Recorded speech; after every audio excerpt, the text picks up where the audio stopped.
다른 분들은 다들 시댁과 어떻게 지내는지 참 궁금합니다. 저는 겉으로 보기에는 잘 지내는 것처럼 보이는 것 같아요.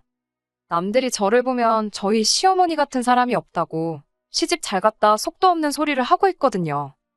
애초에 시집을 잘 갔다는 표현이 맞는 건지 싶을 때도 있어요. 제가 남편을 보고 결혼한 거지 시어머니를 보고 결혼한 건 아니잖아요. 그리고 제가 어떻게 살고 있는지도 모르는 분들이 눈으로 보이는 것만 보고 그렇게들 이야기하는데 시집 잘 갔다는 말 들을 때마다 저는 다시 한번 저한테 되물어봐요. 제가 진짜 시집을 잘 간 게 맞는 건지. 결혼 준비하면서 시어머니가 저한테 늘상 하던 말이 있어요. 원래는 딸만 둘 낳고 키우고 싶었는데 둘째가 아들이 나와버려서 그렇게 못했다고.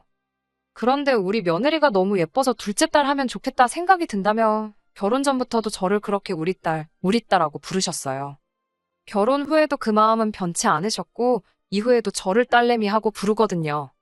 그런데 저는 그게 진심으로 저를 딸이라 생각해서 그러시는 게 아니란 거 이미 눈치를 채고 있었어요. 시어머니는 특히 밖에 나가면 저를 딸이라고 부르는 목소리가 더 커졌습니다. 그리고는 상대방이 딱히 궁금해하지도 않는 것 같은데 억지로 설명을 하세요. 둘이 하나도 안 닮았죠. 라던지 그런 식으로 말을 꺼내서 당신이 저를 딸이라고 부르긴 하지만 나중에 가서는 사실 딸이 아니고 우리 둘이 고부간이라는 사실을 기어이 밝히십니다. 얘가 며느리지만 내 딸 같아서 며느리보다 딸이 더 가까워 보이니까 뭐 이런저런 이유를 붙여서 설명하시는데 그런 상황을 접한 상대방은 당연히 거기다 대고 나쁜 말 하나도 안 해요. 그래도 며느린데 며느리라고 불러야지 하는 사람 한 명도 없습니다. 고부간의 사이가 참 좋아 보인다. 시어머니가 참 깨어있는 분이시다. 뭐 이런 이야기들을 하거든요. 그러면서 저한테 시집 잘 갔다. 이런 시어머니 세상에 또 없다. 뭐 그런 식으로 이야기들을 해주세요. 특히나 시어머니가 저를 딸이라 부르는 친한 척은 시어머니 아는 사람들 많은 곳에 가면 더 심해집니다. 며느리랑 시어머니가 단둘이 장 보러 다니는 게 흔한 일은 아니잖아요. 어쩌다 한번 근처 시장이라도 간다 치면 시장은 어머님이 자주 다니시는 곳이다 보니 가면 다 아는 사람들 투성이입니다. 그러면 또 사이좋은 며느리와 시어머니인 척 순회 공연을 하시고요. 그렇게 귀에 진물이 나올 정도로 시어머니가 참 좋은 분이다. 며느리가 잘해야겠다. 시집 잘 갔다는 둥. 저런 시어머니 또 없다는 둥. 그런 이야기 억지로 듣고 있으면 저도 억지로 따라 웃느라 얼굴에 쥐가 날 지경입니다.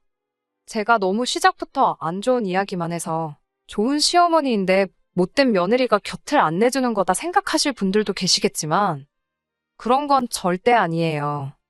저도 다른 사람들 말처럼 저희 시어머니 세상에 둘도 없고 참 좋은 분이라고 생각했던 적이 있었지요. 그런데 그 생각이 깨지는 데는 정말 한 달도 채 걸리지 않았어요. 말씀드린 것처럼 남편 위로 신우가 한 명 있어요.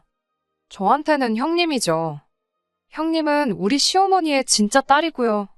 진짜 딸이 있는데 며느리를 또 다른 딸처럼 대하면 어떻게 될까요? 물론 진짜 이 세상 어딘가에 며느리를 딸로 생각해주는 분도 계시겠지만 우리 시어머니는 아니에요. 딱 봐도 대놓고 신우와 저를 대하는 게 다릅니다. 당연히 자기 자식이 더 소중한 거 알고 이해하지만 정말 말 그대로 며느리가 내 두 번째 딸이라고 하시는 시어머니는 적어도 신우랑 저를 대하길 다르게 대하면 안 된다고 생각해요. 다 같은 자식이면 똑같이 해주시는 게 맞다고 생각합니다. 아니, 아무리 못해도 불합리하다는 생각이 들게 하거나 나를 딸처럼 생각한다는 게 거짓이라는 걸 당사자인 제가 느낄 정도로 티를 내면 안 된다고 생각해요. 정말 사소한 일이지만 이미 시댁에 가서 식사를 할 때부터 차이가 나요. 국에 들어있는 건더기만 봐도 신우랑 저랑 똑같은 딸이 아니라는 건 안 봐도 비디오일 정도로 차이가 있어요. 국건더기 가지고만 일했으면 제가 옹졸한 사람이지요. 식사가 끝나면 다들 자연스럽게 일어나서 TV 앞으로 가는데 식탁을 치우는 사람은 아무도 없어요. 시어머니는 음식 준비하느라 힘들다, 팔이 다 아프다, 혹은 어깨가 안 올라간다 하면서 눈치 아닌 눈치를 주세요. 그리고 정신 차리고 있으면 제가 상 치우고 설거지까지 다 하고 있는 상황이지요. 신우는 그럴 때마다 꿈쩍도 한 적 없어요.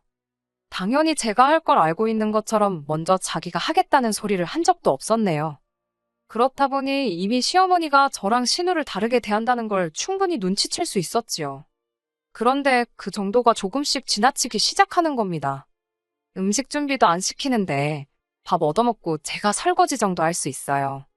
시어머니가 눈치 줄 때 남편이 나서서 자기가 하겠다 들면 참 좋긴 하겠지만 그 정도 눈치는 없는 사람이고 말한 것처럼 설거지쯤이야 어려운 거 아니니까 그 정도 집안일은 제가 할 수 있습니다.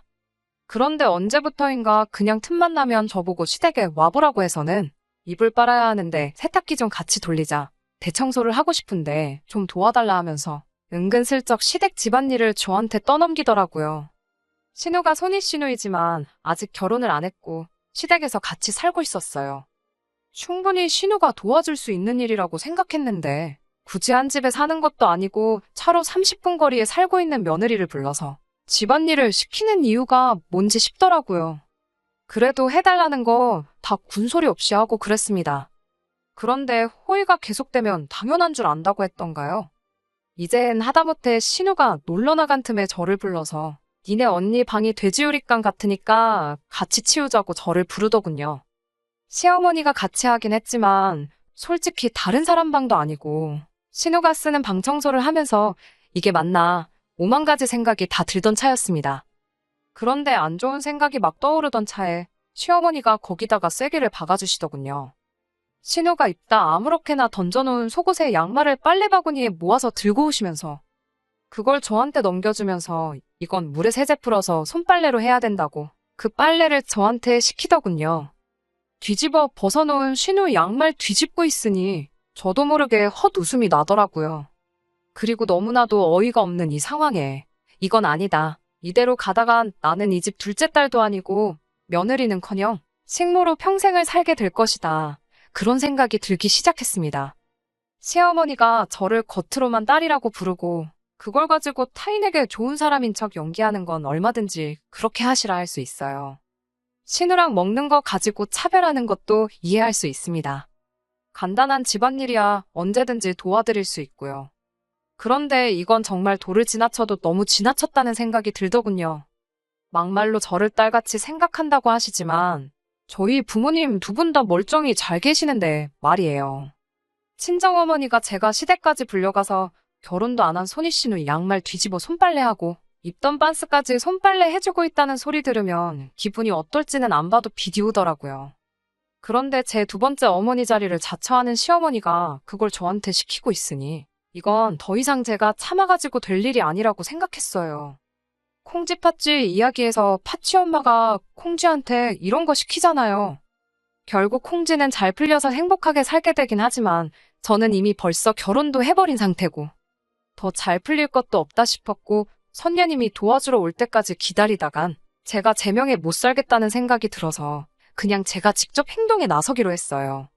그렇게 하는 게 더 빠를 거라는 확신이 있었으니까요.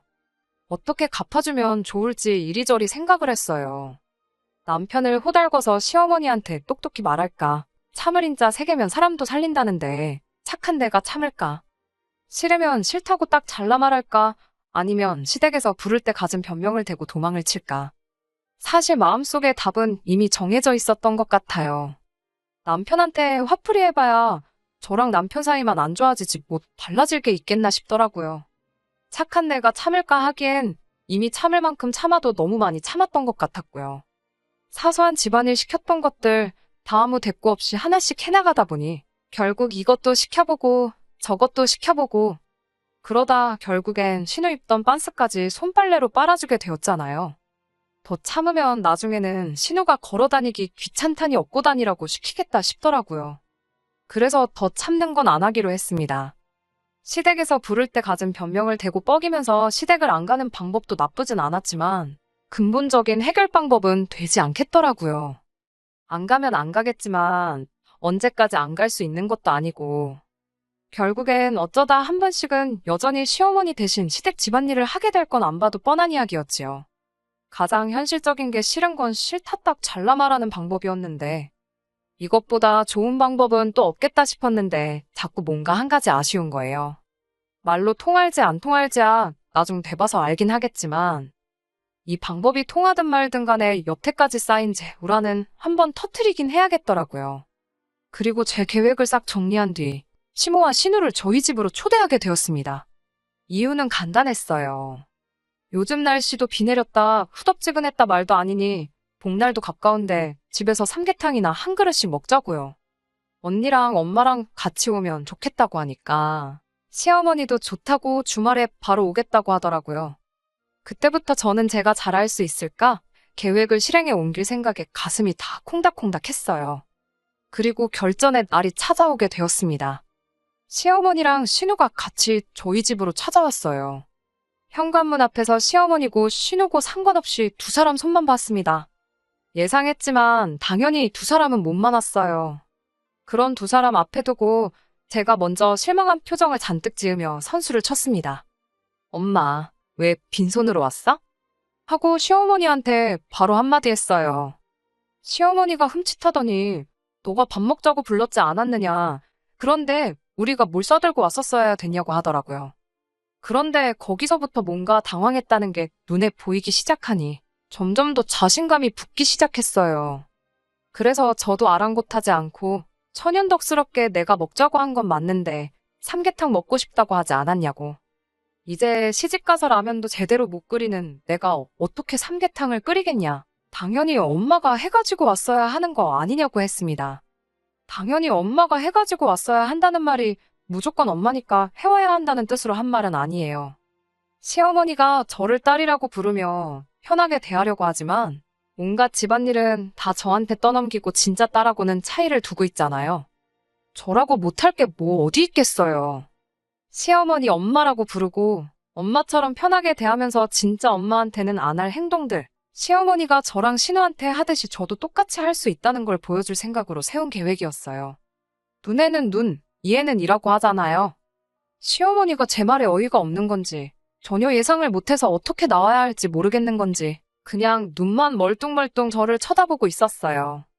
저는 기세를 몰아 그래도 여기까지 왔는데 어떻게 그냥 가면 아쉽지 않겠냐고 해서 남편 시켜서 삼계탕 재료 좀 사오라고 시켰어요. 남편이 중간 역할을 더럽게 못해서 그동안 고생을 했잖아요. 그래서 제가 벼르고 벼르는 사이 남편한테 이번만큼은 내 편 제대로 들어주라고 못을 박아둔 상황이었어요. 이미 남편하고는 사전에 다 계획을 해놓았던지라 자연스럽게 남편 보고 장봐오라고 하고 밖으로 내보낼 수 있었어요. 집 앞에 바로 몇 걸음 안 가서 식자재 마트가 하나 있거든요. 대형마트보다 싸지는 않지만 갖출 건 다 갖추고 있어서 남편이 장 봐서 집으로 다시 들어오는 데까진 20분도 안 걸렸어요. 이미 뭐 살지도 다 알려준 상황이다 보니 평소보다 훨씬 금방 돌아왔지요. 그동안 저랑 신우, 시어머니는 셋이서 어색하게 거실에 앉아서 있었어요. 저는 대수롭지 않게 핸드폰으로 보고 싶은 거 보면서 별 쓰잘데기 없는 대화거리로 말 몇 마디 주고받다가 다시 핸드폰 봤다가 하면서 편하게 있었습니다. 오히려 제가 엄청 편하게 있으니 두 사람이 엄청 불편해하더라고요. 남편이 마트에서 장 보고 들어오는 순간 그 길로 남편이 들고 있던 봉지 다 뺏어서 시어머니한테 가져다 줬습니다. 그리고 오랜만에 엄마 덕분에 누가 차려주는 밥 먹겠다고 호강한다고 말하고 저는 피곤해서 좀 쉬어야겠다 한 뒤에 방으로 들어갔어요. 들어가면서도 삼계탕 맛있게 빨리 해달라고 얄밉게 말하는 것도 잊지 않았지요. 방에 들어와 침대 속에 들어가 이불 뒤집어 쓰고 누우니 여태 긴장한 게 그제서야 풀렸는지 제 심장박동 소리가 제 귀까지 다 들리는 것 같았어요. 쉰다 하고 들어오긴 했지만 쉴 상황은 아니었어요. 애초에 피곤하지도 않았고 5분도 안 돼서 신우가 저희 집 안방문을 열고 따라 들어왔거든요. 방문 노크도 없이 열고 바로 들어오는 거 보니 신우도 저를 남이 아니라 친동생처럼 생각하는 게 분명했어요. 그래서 저도 신우를 상대할 때도 거침없이 나올 수 있었습니다. 신우가 지금 이게 뭐 하는 짓이냐고 제가 뒤집어 쓰고 있던 이불을 확 걷어버리더라고요. 그러면서 자기랑 이야기 좀 해야겠다며 저한테 제정신이냐고 성질을 부리기 시작했어요. 며느리가 돼서 시어머니한테 그렇게 하는 게 말이나 되냐면서 뭐라 하더라고요. 그래서 저도 신우한테 눈 동그랗게 뜨고 한마디 했지요. 어머니가 나도 당신 두 번째 딸이나 마찬가지라고 했다고. 동생이 언니 보고 배우지 누굴 보고 배웠겠냐. 언니가 엄마한테 하는 거 보고 딱 그만큼 똑같이 따라하는 거다 한마디 했어요. 신우가 그런 제 말에 어이가 없다는 듯 웃더라고요. 얼굴 표정에 너 제정신이냐. 미쳤냐라고 써 있더라고요. 어이가 없다는 듯한 표정으로 말이 그렇다는 거지. 시어머니랑 며느리 사이에 당연히 지켜야 하는 예의가 있는데 너는 지금 그 선을 넘었다고 하면서 울음장을 놓는 겁니다. 그래서 제가 또 신우말 끊고 한마디 더 했어요. 결혼도 안 한 언니가 뭘 안다고 그러냐고요. 언니야말로 엄마랑 자식 사이에 지켜야 하는 선이 있는 거 모르냐고. 그 나이 먹도록 방 청소며 빨래며 엄마한테 시키는 딸이 세상에 어디에 있냐 했지요. 언니야말로 부모 자식 간의 선을 넘고 있는 거 아니냐고.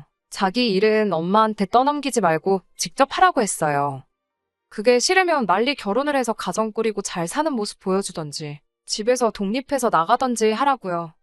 신우한테까지 이렇게 할 생각은 없었는데 신우가 알아서 먼저 나서주니 이건 준비도 안 했는데 입에서 말이 술술 나가더라고요. 신우는 난데없는 저희 팩트 폭격에 당황해서 아무 말 못하더니 제가 아픈 곳을 정확히 짚어서 건드린 건지 눈에 눈물이 그렁그렁 하더라고요. 시어머니가 저랑 신우랑 방에서 싸우는 걸 듣고 방으로 따라 들어오더군요. 너는 신우한테 말버릇이 그게 뭐냐고 뭐라 하길래 시어머니한테 그러니까 이제 그만 좀 하시라고 했어요. 차라리 며느리는 며느리, 딸이면 딸인 게 낫지. 딸 같은 며느리 같은 게 세상에 어딨냐고.